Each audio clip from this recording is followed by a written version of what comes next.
They said he never existed, that he was nothing more than a myth, a story told by frightened monks and defeated kings. But then, archaeologists found his ships, historians found his name, written in the chronicles of France, England, and the Byzantine Empire. And the descendants of the men he defeated still tell stories about him today. His name was Ragnar Lothbrok, and whether you believe he was one man or a legend built for many, the world he left behind is undeniable. He started as a farmer, he died in a pit of snakes, and everything in between changed the course of human history. This war is his story. Welcome back to Norse Path. Today we are going deeper than any documentary has gone before. We are not just telling you what Ragnar did, we are telling you who he was, what drove him, what broke him, what made him impossible to forget. By the end of this video, you will understand why, 1,000 years after his death, the entire world still knows his name. Let's begin. The year is approximately 793 AD. Scandinavia is cold, hard, unforgiving. A young man stands at the edge of a Norwegian fjord, staring at the horizon. His name is Ragnar, son of a farmer, brother to men who will spend their entire lives plowing frozen soil and dying quietly. But Ragnar is different. From the time he could walk, he watches the sea, not with fear, not with uncertainty, with hunger. Because Ragnar understands something that most men around him do not. The sea is not a barrier. The sea is a door. And on the other side of that door, there is everything. Gold, power, glory. The kind of glory that makes men remember your name long after your bones have turned to dust. Ragnar Lothbrok does not want to be forgotten, and he will do absolutely anything to make sure that never happens. Before we go further, let's talk about that name, Lothbrok. In Old Norse, it means hairy breeches. Yes, the greatest Viking legend in history is named after his pants, but here is why. According to the sagas, young Ragnar fell in love with a shield maiden named Thora. To win her hand, he had to kill a massive serpent that was terrorizing her father's lands. But serpent venom is deadly. One drop on the skin, and a man is finished. So Ragnar did something nobody expected. He crafted special trousers, coated in tar and sand, that would protect him from the venom. He walked into the serpent's lair. He killed it, and he walked out alive. Not because he was the strongest man there, but because he was the smartest. This is who Ragnar Lothbrok really was. Not just a warrior, a thinker, a planner, a man who solved problems that killed everyone else. The trousers saved his life and gave him a name that would echo through 1,000 years of history. Word travels fast in the Viking world. The young man who killed the serpent, who married the shield maiden, who looked at the ocean and saw opportunity where others saw death. Warriors want to follow him, kings want to know his name, and Ragnar gives them reasons to remember it. His first raids are small, calculated, precise. He does not hit where armies are waiting. He hits where nobody expects him. A monastery here, a trading post there. Each raid, more gold, more men, more ships. Within years, Ragnar Lothbrok commands a fleet. Within a decade, he commands an army. And he sets his eyes on the greatest prize in the known world, Paris.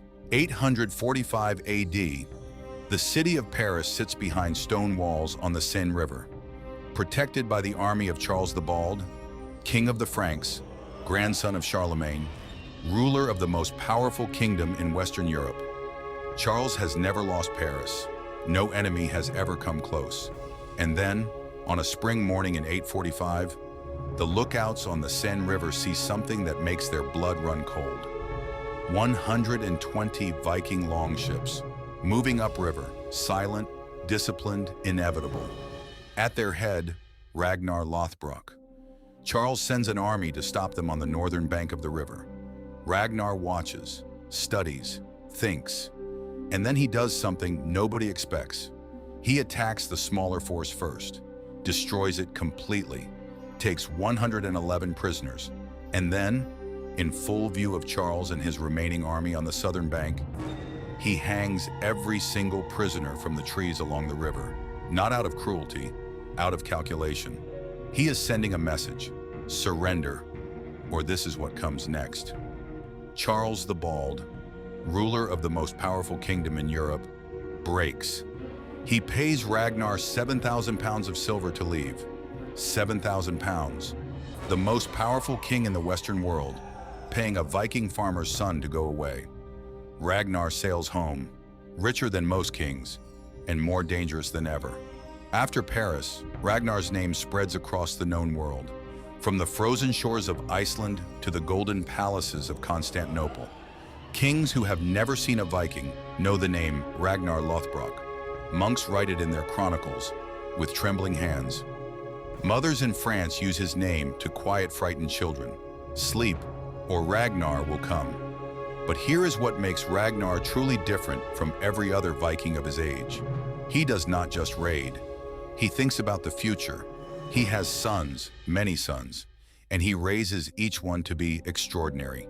Bjorn, who will one day raid the Mediterranean and be called Ironside. Ivar, who will lead the greatest Viking army in history. Ubba, who will sail to the edges of the known world. Ragnar knows that his legacy will outlive him, not through gold, not through conquered cities, through his sons. But every legend has an ending, and Ragnar's is one of the most dramatic in all of history. By the time Ragnar reaches his 50s, he has raided England, France, the Mediterranean. He has defeated kings, armies, and nature itself. But he is restless.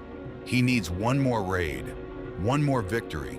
He chooses England, Northumbria, kingdom of King Aelle, a man who has suffered under Viking raids for years, a man who hates everything Ragnar represents. Ragnar sets sail with a small fleet, not the massive armada of Paris, just a handful of ships, a small crew. Some historians believe this was deliberate, Ragnar seeking one final adventure on his own terms. Others believe it was arrogance. Either way, a storm destroys his fleet off the English coast. His men scatter, his ships sink, and Ragnar Lothbrok, the man who made kings tremble, is captured, alone, exhausted, in chains. King Aelle looks at the man in chains before him. He does not look like a legend. He looks like an old man, tired, beaten. But Aelle knows who this is, and he chooses a death worthy of the name. Ragnar Lothbrok is thrown into a pit of venomous snakes. As the serpents close in around him, the man who once crafted special trousers to survive a serpent's venom has nothing left to protect him. But even in death, Ragnar refuses to break. The sagas say he laughed, that he sang, and that his final words, spoken as the snakes bit into him, were not a prayer, not a plea. They were a warning how the little piglets would grunt if they knew what the old boar suffered. His sons. He was thinking of his sons.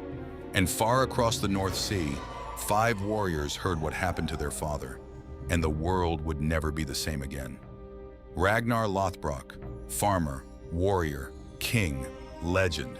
A man who looked at a frozen world and saw possibility, who walked into a serpent's lair and walked out alive, who made the most powerful king in Europe pay him to leave, who raised sons that would conquer an entire island. Was he real? The evidence says someone very much like him was, and whether one man or many, the legend of Ragnar Lothbrok changed history because it showed an entire generation of Vikings what was possible. If you were brave enough, if you were smart enough, if you refused, absolutely refused, to accept the limits the world placed on you.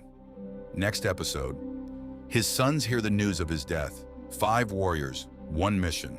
The great heathen army sets sail for England, and King Aelle is about to learn what happens when you kill a legend. Subscribe to Norse Path, because that story is going to change everything.